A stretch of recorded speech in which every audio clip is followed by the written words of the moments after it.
good. So if you're watching this and you can hear me clearly, just give me a thumbs up. Give me some kind of sign that all is good. Meantime, if you're watching this on YouTube, make sure you remember to subscribe, give us some love, like the video, comment, share, the usual things, just to make sure the message goes out there. Okay, so I've got some thumbs up. Okay, so that means my signal is good. So this morning, without further ado, let me rush straight into my presentation. I am continuing the second part on the series Detractors to Destiny.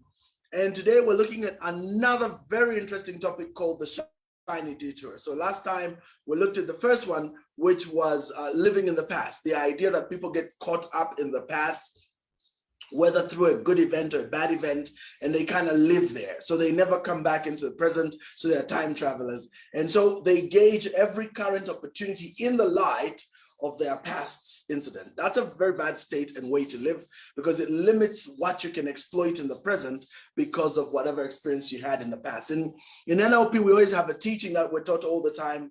It's not the events that happen to you that matter, but the meanings you assign to those events. And that means learning how to twist your mind to always see the positive. Unfortunately, our cultural background, our environment, they teach us to see things from a negative light. This is basically the default setting for society. So everything is seen from a negative light. So to turn against that, you kind of go against the systems, you go against society, and you begin to see things in a positive light. In a very, very interesting way, scripture teaches the same. Philippians chapter 4, verse 8, if you recall, it says, whatever things are noble, whatever things are good, whatever things are lovely, whatever things are pure, whatever things are of a good repute or reputation, if there be anything praiseworthy, what do? Meditate on these things always. So the idea is to keep your mind fixed on the positive, not on the negative. This is a very kingdom kind of mindset. So anyway, that's what we looked at last time. So today, let's jump into the Shiny Detour. And this is a very interesting subject. So what is a detractor? Let's begin by defining what a detractor is. It is, in the simplest terms, a repellent to your destiny. There are three detractors or repellents, namely living in the past, which we looked at, or time travel. We today are looking at the Shiny Detour, and then in next week, hopefully, we look at the sunk cost fallacy. So let's dig deeper into the Shiny Detour. So while simple and seemingly innocent, this one also works to destroy a factor many do not take into consideration when it comes to progress and success.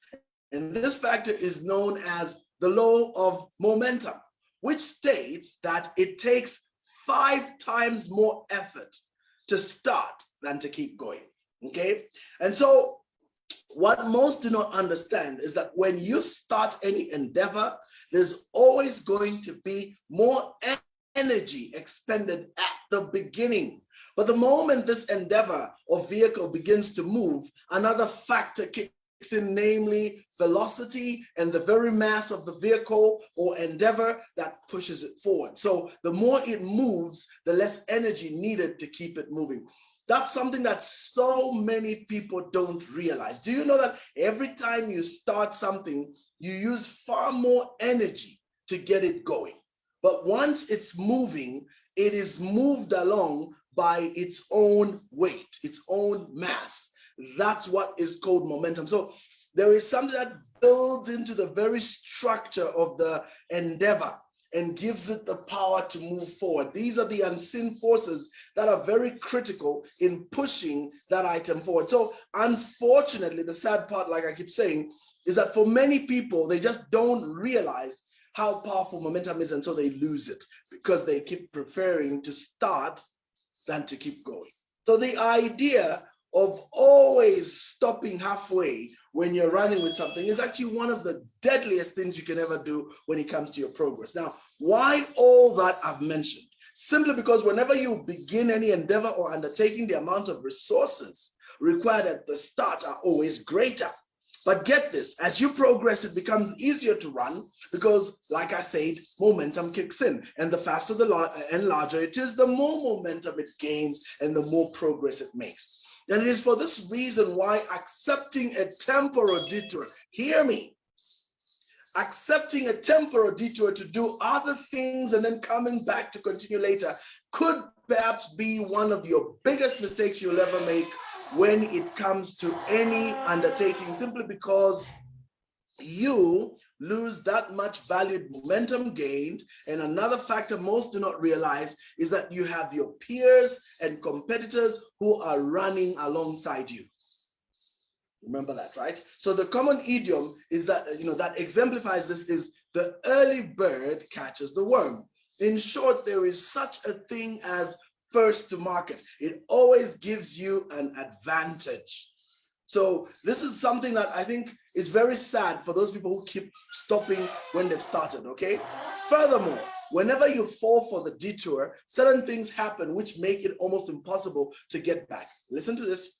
Now, this is where things get interesting. The first one is something called familiarization or the comfort zone. So take note of that.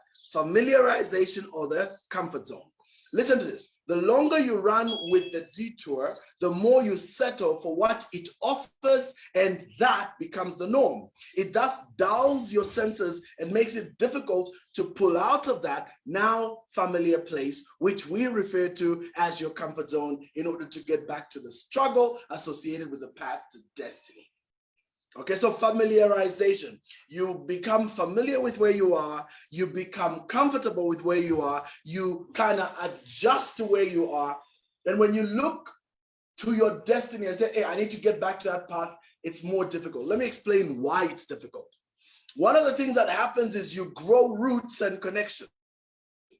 See, so when you become familiar with that place, something else happens. You get connections, some of which are very difficult to pull out of. Worse still, these detours will have roots that hold you down and make it difficult to exit out of that. And these include, but are not limited to, let me list them. Number one, wrong relationships, a relationship rather. Okay, so you could find yourself in a relationship where it becomes exceedingly difficult to pull out when you need to exit. Why? Because that was a detour, and that detour hooked you up. Another example is a manipulative environment, or even a regular and predictable paycheck. Okay, that's another one. So you could find the predictable paycheck becomes a very attractive factor that forces you to adapt to that. And for many people, when you're starting a new endeavor, you know this, everybody on this call can admit with me. When you're starting a new endeavor, one of the greatest nightmares is the unpredictability of income, especially those of us in the entrepreneurial space. Do you know how it is? I can give you very good examples. I've got a colleague of mine who was one of the first people back in the day to engage and get running with an employment agency. Now, when they started, like all employment agencies and human resource management companies, it was a tough space, but she was a pioneer. So she found herself as one of the few pioneers of that space. But because of the challenges of starting such an endeavor, so many companies had not yet gotten used to the idea of outsourcing human resource work. So they were still kind of stuck in the, let's have our own human resource or human capital person in the company. But that was a factor coming in, but it wasn't yet there. So while starting, she also had some colleagues who started, and they were all kind of at the same level.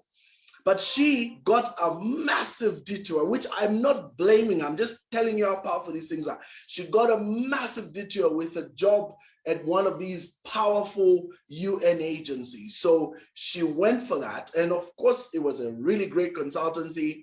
She was able to buy her plot and build and kind of really set a few things that she needed to do at the time and place. But the challenge, of course, is that by the time she was done with her agency work and came back to market, she found that a number of her colleagues had taken over the space and they had established themselves very powerfully. I mean, one of her colleagues right now, I know this, handles a paycheck in a payroll in excess of 60 million kwacha a month.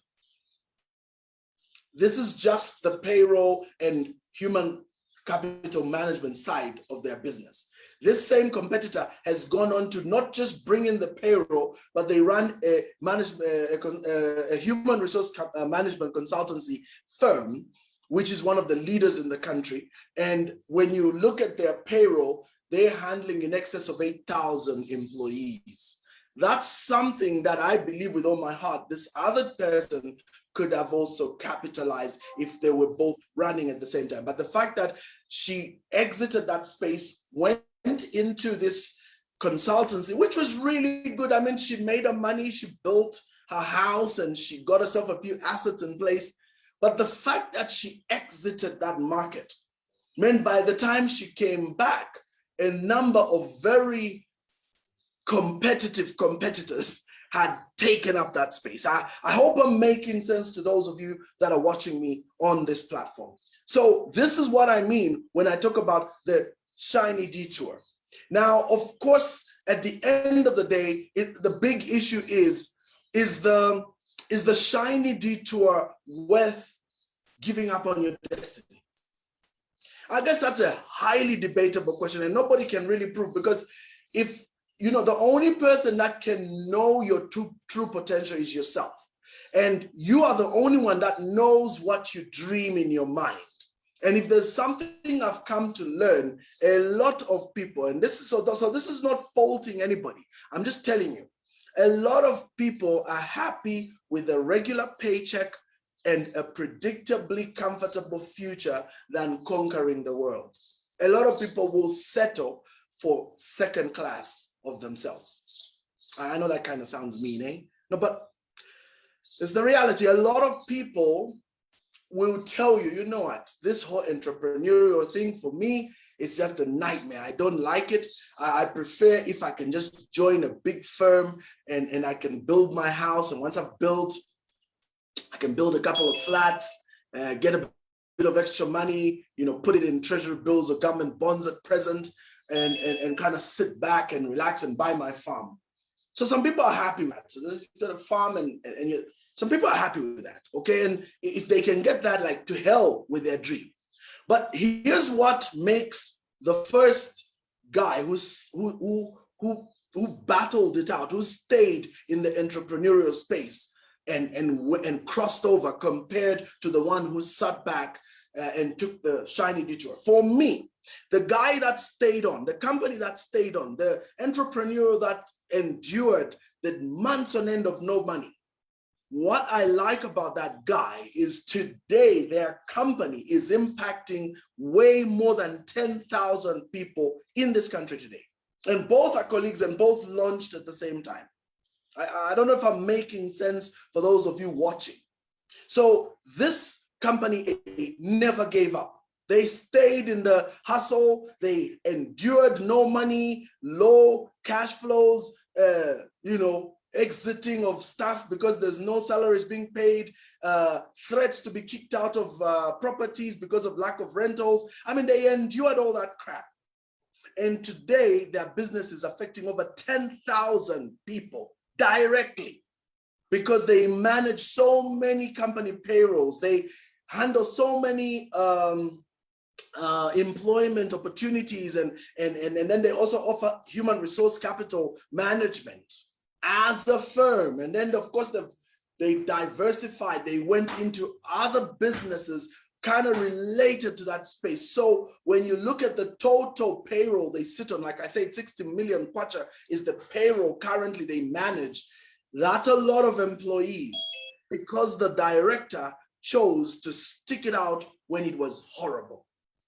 This one is a very powerful influencer, no doubt about it. Very authoritative in their space, no doubt about it. But question, how many people does her business impact? So for me, that's a very, very critical issue. And it's something that we all have to think about and ask ourselves, are we ready to be world changers, or are we just comfortable with being comfortable ourselves? And that's why it's called a comfort zone. See, because the comfort zone does not challenge anything. A comfort zone is a place of familiarity. A comfort zone is something you know, it's predictable. Now, I admit totally that the majority of people prefer predictability. That's why, you know, when you go into society, there's always the same old, people drive on the same route, people use the same way, people listen to the same stations, people watch the same programs, you know, read the same things. I mean, people just love predictability. But then there's always those contrarians like myself who say, you know what? That's just way too boring for me. I will die in this predictability. I can't handle this. I need something that challenges everything I am. I know it's risky. I know it puts me into a place of ridicule. It puts me into a place of what looks like delay. But you know what's great about it? You will become an influencer. You will impact lives. And one day, when you stand before the master, you will be able to show what you gave. I tell you, there's a saying which I've never known who it's attributed to, but it's a powerful saying. It says, you will never discover new lands until you're willing to leave the seashore, okay? You will never discover new lands until you're willing to leave the seashore. But what makes the sea so scary? You don't see where you're going. Of course, nowadays we've got all these navigational equipments and GPS, global positioning. Yeah, so GPS and all these things. And so we can be able to see from satellite. But remember when the Magellans and the Ferdinand, that's Ferdinand Magellan, and the Drakes and all these early explorers, Cook, Captain Cook, and all these guys, when they were leaving shores in those days, they honestly didn't know what they would face. They heard stories and legends about sea monsters. They heard about, they still believe the earth was flat. There's people who believe the earth is flat right now, which is just ridiculous, but let's not go there. So anyway, they still believe the earth was flat. So they all had this very real fear that you could get to the edge of the earth and then just sail off and fall into oblivion or something. But they were willing to risk everything. They were willing to go into the unknown, to explore brave new worlds and places that never been before. In the words of Captain James T. Kirk, out of Star Trek, to boldly go where no one has gone before. And that, for me, is what makes this detour so powerful, because this detour to destiny, which is basically the Shiny Detour, comes to take you away from that bold new place you've never been before. Truth is that growth never occurs in a place of familiarity. Growth occurs when you go into the unknown. But the question is, how many of you today watching me by this platform are willing to venture into the unknown? Answer, very few.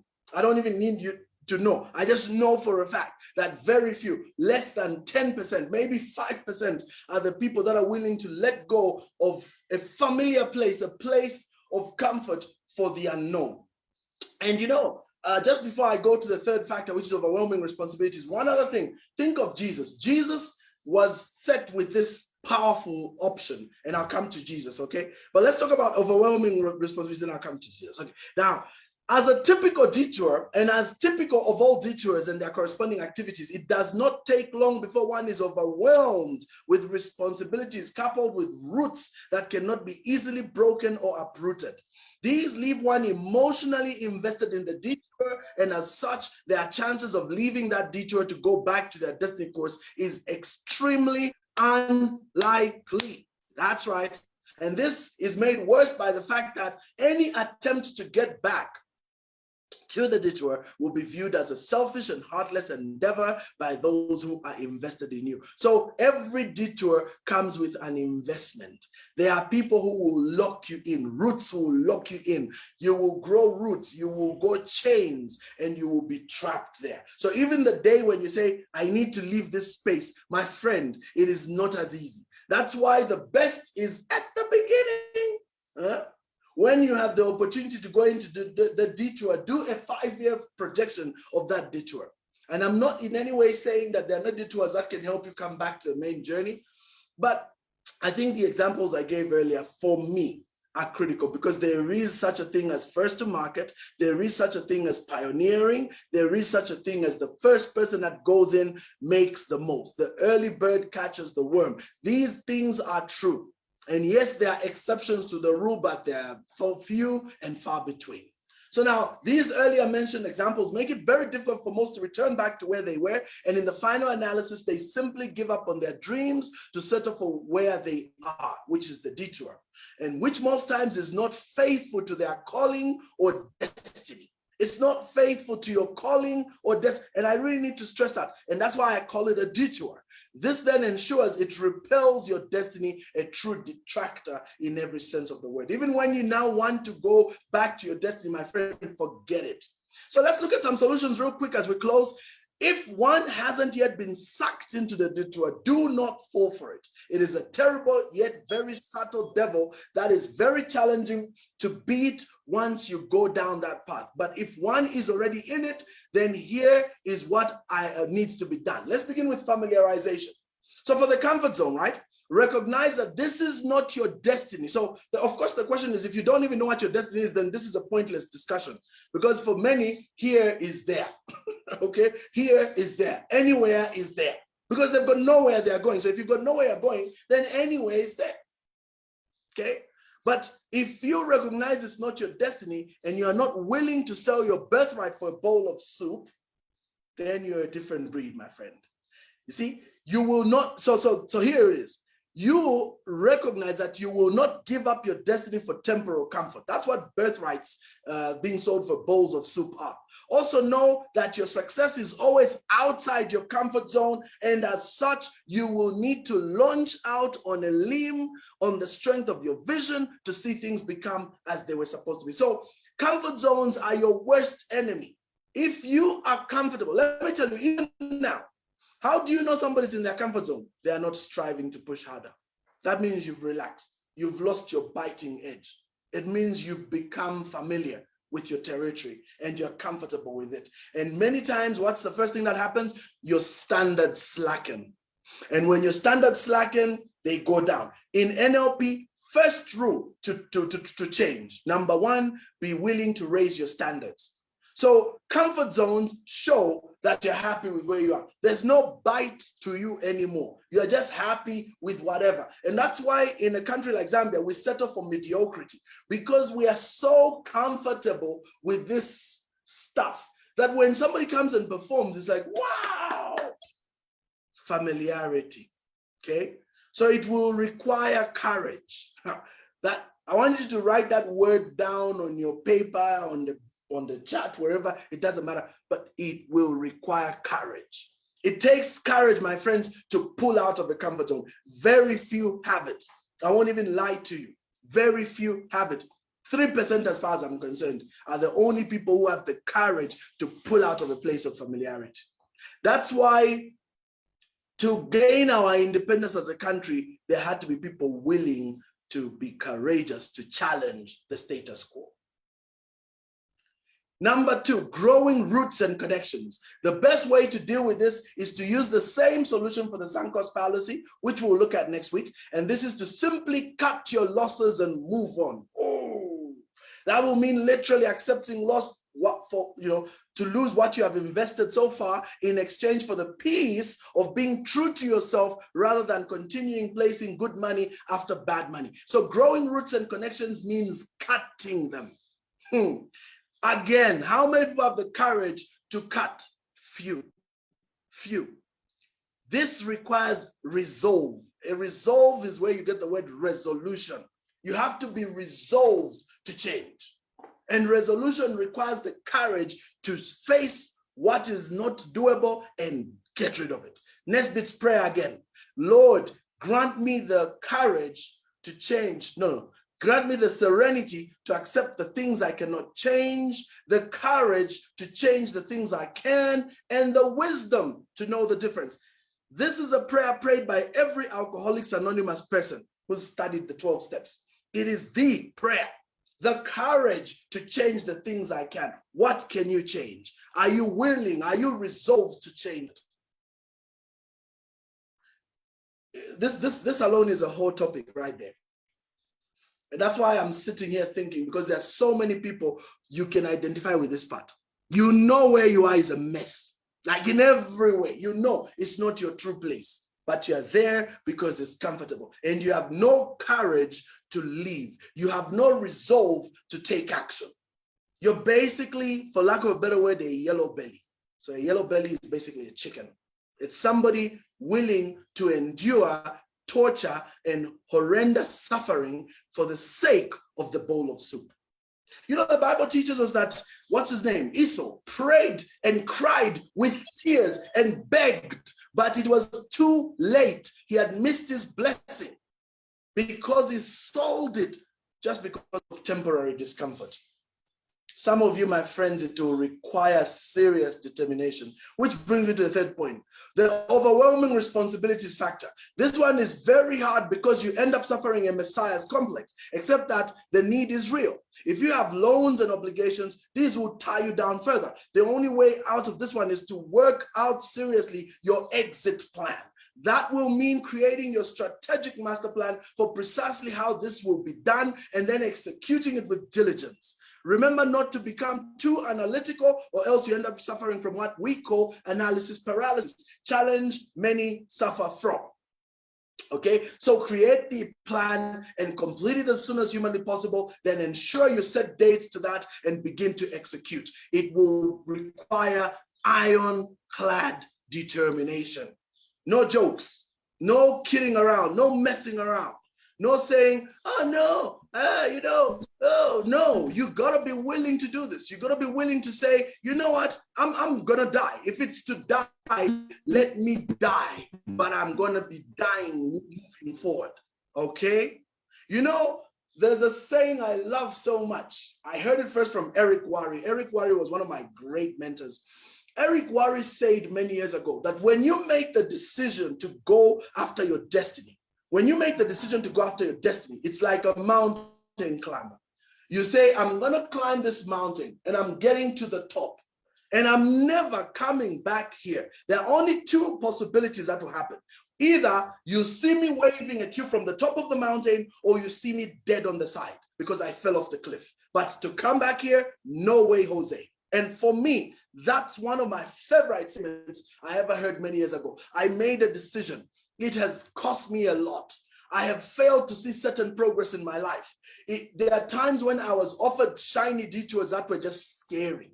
Scary. I'll give you my own testimony. Scary. When I say scary, I mean, there are times we would find ourselves struggling just to make the rent, okay? Because things were so bad, especially this COVID era. Struggling to make the rent. And then somebody comes and tells you, hey, why don't you come become MD for my company? I'm going to give you a person to hold a Hilux, and we're going to pay you, we'll start you off on a salary of 70,000 kwacha. And I know maybe for some people, 70,000 kwacha isn't much, but believe me, at a time when you can't even raise 5,000, I mean, 70 looks really attractive.